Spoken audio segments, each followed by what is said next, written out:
Hello दोस्तों, मैं Sarla Yadav SY Hindi platform channel पर एक बार फिर से आप सभी का हार्दिक अभिनंदन करती हूं। और हमने हिंदी साहित्य शुरू किया हुआ है, उसी के संदर्भ में आज क्लास नंबर हमारी 37 रहने वाली है।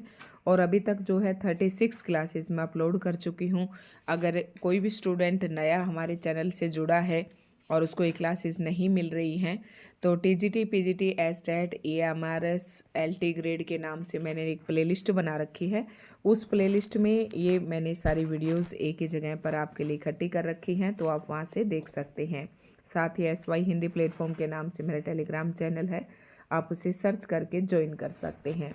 तो दोस्तों, एस्टेट का जो पेपर है 17 और 18 जनवरी को कह रहे थे होगा, और 17 और 18 का स्थगित हो चुका है, पोस्टपोन हो चुका है। अभी न्यू डेट आप सभी के सामने आएगी।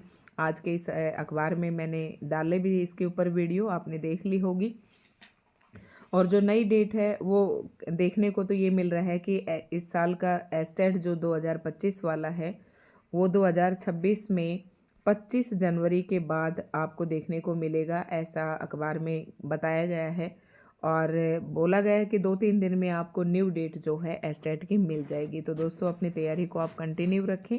और अभी तक जो 36 क्लासेस हमने पढ़ी हैं उनमें हमने आदिकाल, भक्ति काल, रीति काल हमने संपूर्ण कर लिया है। और आज की इस वीडियो लेक्चर से हम आधुनिक काल को शुरुआत करेंगे।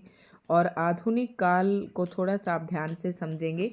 जैसे कि पूरा हिंदी साहित्य है उसको 4 भागों में विभाजित किया है। ये हम जो हमने आदिकाल पढ़ा था उसी के अंदर हिंदी साहित्य का काल विभाजन और नामकरण पढ़ा था। अगर वो वीडियो आपने देखी है तो सारी वीडियोस की सीक्वेंस आपको समझ में आ रही होगी। तो आदिकाल की मैंने समय सीमा भी साथ साथ आपको बताई थी कि 1050 से लेकर जो है 1375 तक ये विक्रम संवत है। कि काल को क्या कहते हैं, आदिकाल की समय सीमा मानी गई है। 1375 संवत से लेकर 1375 से लेकर 1700 तक का जो काल है वो भक्ति काल है। और 1700 से लेकर जो 1900 तक का काल है, 1700 से लेकर संवत 1700 से लेकर 1900 तक का जो काल है इसे हम रीति काल कहते हैं। और 1900 से ही शुरुआत होती है आधुनिक काल की। अगर आपको इसमें सन निकालना है तो इसमें से आप 57 माइनस कर दें तो सन में आपका निकल कर आ जाएगा। अब आधुनिक काल की बात करूं तो अलग अलग विद्वानों ने इसकी समय सीमा जो है अलग अलग बताई है। वैसे तो 1900 से स्टार्टिंग हो जाती है इसकी, इसमें से अगर मैं 57 माइनस करूं तो आपके पास सन निकल कर आ जाएगा। ठीक है, इसके आसपास जो है सन 1943 के आसपास जो है हमारा आधुनिक काल शुरू हो जाता है। और एग्जैक्ट किस विद्वान ने कहाँ से मानी है वो अभी मैं आपको सारा जो तथ्य है, आंकड़े जो हैं अभी मैं आपको प्रोवाइड करवा दूंगी। लेकिन आधुनिक काल आपको एक बार थोड़ा सा ध्यान देना होगा कि जैसे कि जो हमारा रीति काल तक अभी तक जो हमने पढ़ा उसके अंदर जो भी रचना हो रही थी, जो भी हिंदी साहित्य लिखा जा रहा था वो सारा जो है पद्य में लिखा जा रहा था। ठीक है, कुछ एक रचनाएं थी जो गद्य में भी लिखी जा रही थी, उन्हें हम बाद में पढ़ेंगे। 1-2 रचनाएं थी, कुछ एक रचनाएं थी, ज़्यादा नहीं थी। लेकिन ज़्यादातर जो रचनाएं साहित्य था हिंदी साहित्य वो पद्य में लिखा जा रहा था, यानी कि काव्य यानी कि कविता के फॉर्म में लिखा जा रहा था। लेकिन अगर मैं आधुनिक काल की बात करूं तो आधुनिक काल में गद्य और पद्य दोनों का बराबर विकास हुआ। अब गद्य के अंदर हम क्या लेते हैं और पद्य के अंदर हम क्या पढ़ेंगे, ये सारी बातें मैं आपको बताऊंगी। तो आज की वीडियो बहुत ही इम्पोर्टेंट है, इसलिए वीडियो अगर आपको अच्छी लगे तो लाइक एंड शेयर ज़रूर करें। चैनल पर नए हैं तो चैनल को सब्सक्राइब ज़रूर कर लें, क्योंकि यहाँ आधुनिक काल में आते आते गद्य भी जो है ना अपना स्थान पाने लगा था। गद्य में भी रचनाएं लिखी जाने लगी थी। अब गद्य में जो रचनाएं लिखी जाती हैं इस गद्य विधा के अंदर आपकी आ जाएंगी, जैसे कहानी है, उपन्यास है, नाटक है, निबंध है, संस्मरण है, यात्रा वृत्तांत है, जीवनी है, आत्मकथा है, रिपोर्टाज है। इस तरीके की जो रचनाएं हैं वो गद्य का भी विकास हो रहा था साथ साथ, और इधर पद्य का भी विकास हो रहा था। तो आधुनिक काल को विकास क्रम के हिसाब से गद्य और पद्य 2 भागों में बांटा। तो पद्य के हिसाब से अगर आधुनिक काल के विकास को देखें तो पद्य के अंदर सबसे पहला जो काल है वो भारतेंदु युग आ जाएगा। और उसके बाद अगर बात करूँ तो द्विवेदी युग आ जाएगा। तीसरे नंबर पर प्रगतिवाद, फिर प्रयोगवाद, फिर नई कविता आपकी आ जाएगी। तो ये एक एक करके हम पद्य के अंदर पढ़ेंगे। और जब गद्य का विकास क्रम पढ़ेंगे तो इसमें भी देखेंगे सबसे पहले हम किस प्रकार से गद्य की शुरुआत हुई। तो आदिकाल से हम वो सारी रचनाएं लेकर पढ़ेंगे। गद्य के अंदर हम कहानी, नाटक, उपन्यास पढ़ेंगे। ठीक है, तो ये सारी बातें मैं आपको बता रही हूँ। अब हम पद्य के विकास क्रम से आधुनिक काल को शुरुआत करते हैं और उसमें सबसे पहला ही काल आता है, इस सीक्वेंस से आपको याद करना है, भारतेंदु युग। दोस्तों वीडियो आपको बहुत ही अच्छी लगेगी, सारा जो कंसेप्ट है आपका क्लियर हो जाएगा, क्योंकि जो भी कंटेंट आप बीच में से उठाकर पढ़ते हैं तो वो आपको आधी समझ तो आपकी वहीं पर नहीं आती है बात। तो अब मैंने पूरा बताने का प्रयास किया है और ये अक्सर मैं हर एक वीडियो में बताती हूँ। अब एक टीजीटी जैसे एस्टेट की अगर मैं बात करूँ, टीजीटी एग्ज़ाम की, तो ये प्रश्न जो आपके सामने रखा है, यही प्रश्न सीधा परीक्षा में पूछा जाता है कि पुनर्जागरण काल कौन से काल को कहा जाता है। तो पुनर्जागरण काल जो है भारतेंदु युग को कहा जाता है। ये आपको याद रखना है। किसने पुनर्जागरण काल कहा, किसने भारतेंदु युग नाम दिया, ये सब अभी हम पढ़ेंगे। तो शुरुआत करती हूँ आज के वीडियो लेक्चर की। बस वीडियो को आप लाइक सबसे ज़्यादा करें और कंटेंट भी अच्छा लगे तो थम्स अप ज़रूर लिख कर भेजें कमेंट के अंदर, चाहे आप और कुछ लिखें या ना लिखें। हिंदी साहित्य में आधुनिक काल नाम सर्वप्रथम आचार्य रामचंद्र शुक्ल द्वारा दिया गया। आपको पता है कि दोहरे नामकरण की जो प्रवृत्ति है वो रामचंद्र शुक्ल जी ने अपनाई थी।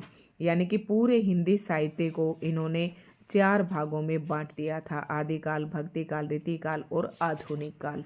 तो आधुनिक काल नाम किसने दिया? ये रामचंद्र शुक्ल जी ने दिया और सर्वसम्मति से सभी विद्वानों ने इस काल विभाजन को स्वीकार भी किया। दूसरी और महत्वपूर्ण बातें जो पेपर में पूछी जाती हैं, रेनेसां यानी कि रेनेसां शब्द का प्रयोग सर्वप्रथम प्रसिद्ध फ्रांसीसी इतिहासकार मिशे सेठ ने 19वीं सदी के पूर्वार्ध में किया था। जिसे रेनेसां कहते हैं उसको हिंदी में हम नवजागरण या पुनर्जागरण कहते हैं, लेकिन रेनेसां शब्द का जो प्रयोग है वो सबसे पहले एक फ्रांसीसी इतिहासकार ने किया था। बस इतना आपको याद रखना है। कुछ आलोचकों ने नवजागरण और पुनर्जागरण में शाब्दिक भेद करते हुए भक्ति काल को नवजागरण तथा ये 19वीं सदी से आरंभ होने वाले जागरण को पुनर्जागरण कहा है। बस ये थोड़ा सा आपको समझना है कि नव जागरण का मतलब नया जागरण, लोग जागृत हुए। पुनर्जागरण यानी कि पहले से जागृत था, बीच में सुप्त हो गया था, उसे फिर से जागृत किया गया।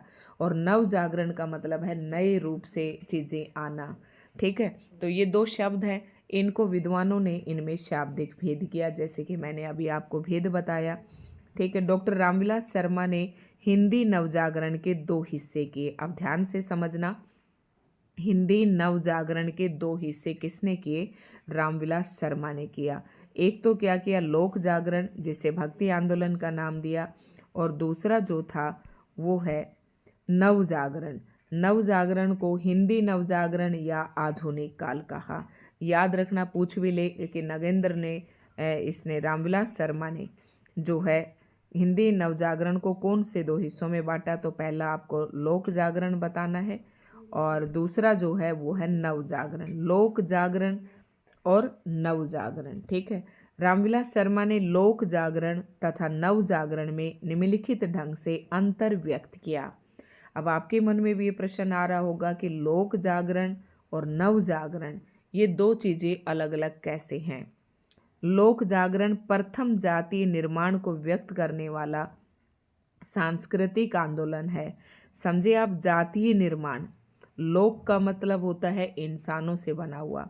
लोक जागरण प्रथम जातीय निर्माण को व्यक्त करने वाला सांस्कृतिक आंदोलन है, जिसका मुख्य स्वर सामंत विरोधी तथा मानवतावादी है। भक्ति आंदोलन का काव्य ही लोक जागरण का काव्य है। ठीक है, भक्ति आंदोलन का जो काव्य था उसे क्या नाम दिया इन्होंने? लोक जागरण कहा। याद रखना, यही सबसे पहला पॉइंट बताया था मैंने। और जो दूसरा पॉइंट है जिसे नव जागरण कहा, इसका क्या मतलब है कि नव जागरण को और देखते हैं। नव जागरण या हिंदी नव जागरण राष्ट्रीय स्वाधीनता का सामाजिक, राजनीतिक और सांस्कृतिक आंदोलन है। राष्ट्रीय स्वाधीनता का, आप सभी को इस बात को ध्यान से पढ़े, हमारा देश 1947 में आज़ाद हुआ है। बात कर रहे हैं हम आधुनिक काल की, 1900 से शुरुआत, ठीक है। तो उस समय हमारा देश गुलाम था। तो सभी लोगों के मुंह पर मुख पर एक ही बात थी कि देश को स्वाधीन कराया जाए, पराधीनता से मुक्त कराया जाए। तो राष्ट्रीय स्वाधीनता जो है वो जोरों पर थी उस समय। और नवजागरण या हिंदी नवजागरण राष्ट्रीय स्वाधीनता का सामाजिक, राजनीतिक और सांस्कृतिक आंदोलन था, समझ गए होंगे, जिसका मुख्य स्वर साम्राज्यवाद विरोधी तथा सामंतवाद विरोधी था। कि जो सामंतशाही था समाज के अंदर और जो साम्राज्यवाद फैला रखा था ब्रिटेन वालों ने, उसका विरोध करना था। दोनों का मतलब आप समझ गए होंगे। डॉक्टर रामविलास शर्मा ने लिखा है, जो नव जागरण 1947 के स्वाधीनता संग्राम से आरंभ हुआ वह भारतेंदु युग में और व्यापक बना। 1857 है या 47, 1857 है ये, और व्यापक बना। उसका साम्राज्यवाद विरोधी, सामंतवाद विरोधी प्रवृत्तियां द्विवेदी युग में और पुष्ट हुई। फिर निराला के साहित्य में कलात्मक स्तर पर तथा उनकी विचारधारा में प्रवृत्तियां क्रांतिकारी रूप में व्यक्त हुई। तो ये रामविलास शर्मा जी के कथन है, इन्हें आपको अच्छे से याद रखना है। डॉक्टर मनेजर पांडे ने लिखा है, रामविलास शर्मा हिंदी नवजागरण और उसके साहित्य की विशेषताओं का सशक्त, स्वतंत्र और प्रामाणिक विवेचन करने वाले पहले व्यक्ति हैं। अब देखो, ये कथन देकर आपसे पूछ सकते हैं कि डॉक्टर मनेजर पांडे ने क्या लिखा है। तो अपनी अपनी राय दी सभी विद्वानों ने, बस इन्हें आपको पढ़ते हुए चलना है।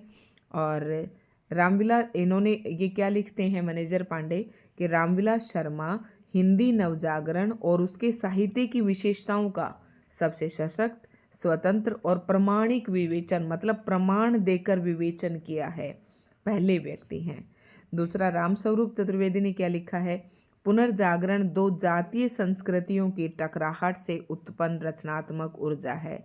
पुनर्जागरण दो जातीय संस्कृतियां थी, यहाँ पर एक भारतीय और एक अंग्रेज, दो जातीय संस्कृतियों की टकराहट से उत्पन्न रचनात्मक ऊर्जा है, ऐसा कथन है रामस्वरूप चतुर्वेदी का। हिंदी में आधुनिकता और पुनर्जागरण के प्रवर्तक और पितामह भारत। अब यहाँ से वो सारी बातें तो अभी तक आपको समझाने के लिए थी, अब यहाँ पर बात शुरू हो जाती है, बिल्कुल बहुत ही इम्पोर्टेंट, जो आपके परीक्षा उपयोगी है। हिंदी में आधुनिकता और पुनर्जागरण के प्रवर्तक और पितामह भारतेंदु हरिश्चंद्र को माना जाता है। वेरी मोस्ट इम्पोर्टेंट प्रश्न, तो इसे आप याद रखें। क्या है, हिंदी में आधुनिकता और आधुनिकता के प्रवर्तक भारतेंदु जी, पुनर्जागरण के प्रवर्तक भारतेंदु हरिश्चंद्र। ये प्रश्न इम्पोर्टेंट है। विभिन्न विद्वानों ने भारतेंदु युग का काल निर्धारण निम्न ढंग से किया। अब यहाँ से आपको देखना है काल निर्धारण, वैसे तो मैंने शुरू वाली वीडियो में ही बता दिया था। तो मिस्र बंधुओं ने इसे आधुनिक काल को क्या नाम दिया, वर्तमान काल दिया। रामचंद्र शुक्ल जी ने नई धारा प्रथम उत्थान कहा आधुनिक काल को। रामकुमार वर्मा ने आधुनिक काल कहा। रामविलास शर्मा ने इसे नवजागरण काल कहा। ठीक है, नई धारा, प्रथम उत्थान और द्वितीय उत्थान। आप रामचंद्र शुक्ल जी का हिंदी साहित्य का इतिहास खरीद सकते हैं, उसमें यही नाम दिया गया है, मैंने देखा है। और ये इनकी समय सीमा दी गई है और सन में है, ये ईस्वी में दी गई है। मिस्र बंधु 1869 से 1888। और आप बात करें यहाँ से समझने के लिए, रामविलास शर्मा ने 1857 से 1900 तक का जो काल है उसे नवजागरण यानी कि आधुनिक काल कहा। अब हम शुरुआत करते हैं, भारतेंदु पूर्व काव्य धाराएँ क्या क्या थी।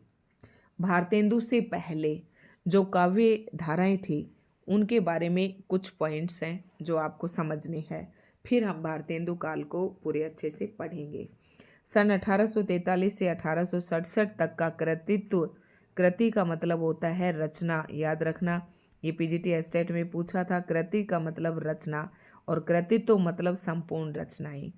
कृतित्व भारतेंदु युग की पृष्ठभूमि के रूप में जाना जाता है। कौन कौन सा काल, 1843 से 1867 तक का जो काल है वो भारतेंदु काल आ जाता है। ठीक है, भारतेंदु पूर्व काव्यधारा में रचित महत्वपूर्ण भक्ति काव्य निम्नलिखित हैं। तो ये शायद आपसे कहीं भी पेपर में नहीं पूछे गई, आज तक मैंने तो ये याद किए नहीं। आप भी अगर देखना चाहें तो इन्हें देख सकते हैं। अब भारतेंदु मंडल हम यहाँ से पढ़ेंगे, इससे पूर्व की जो बातें हैं, भारतेंदु से पूर्व की जो इम्पोर्टेंट बातें हैं उन्हें हम देख लेते हैं। ठीक है, तो ये भी यहाँ से कोई प्रश्न नहीं पूछा जाता है। और भारतेंदु पूर्व ये कुछ रचनाएं हैं जो ब्रजभाषा में रचित श्रृंगारिक रचनाएं हैं, तो ये आप देख सकते हैं। ये भी नहीं पूछी जाती इतनी पेपर में। ठीक है, फिर भी कोई इन्हें देखना चाहे तो देख सकता है। अब आता है भारतेंदु युग, जो कि हम पढ़ रहे हैं, मोस्ट इम्पोर्टेंट है भारतेंदु। और भारतेंदु युग के अंदर एक केवल भारतेंदु नहीं है, उनका पूरा मंडल है, यानी कि उनके साथ और भी बहुत सारे कवि हैं। उनके रचनाएं पढ़ेंगे और सभी कवियों के नाम जानेंगे और उनसे संबंधित जो प्रमुख रचनाएं हैं, कथन है, वो सभी पढ़ेंगे। तो भारतेंदु काल जो है काफ़ी बड़ा है, तो कोशिश करूँगी कि एक वीडियो में हम इसे समेटने का प्रयास करेंगे। अब भारतेंदु मैं देखती हूँ कितने मिनट की वीडियो हुई है, तो ये 15 मिनट की, इसे मैं डाल देती हूँ। कल की वीडियो में, एक बड़ी वीडियो में, हम पूरा भारतेंदु मंडल पढ़ाने की कोशिश करेंगे। तो दोस्तों, आज की वीडियो आपको कैसे लगी कमेंट करके ज़रूर बताएं और कल की वीडियो के लिए तैयार रहिए भारतेंदु युग पढ़ने के लिए।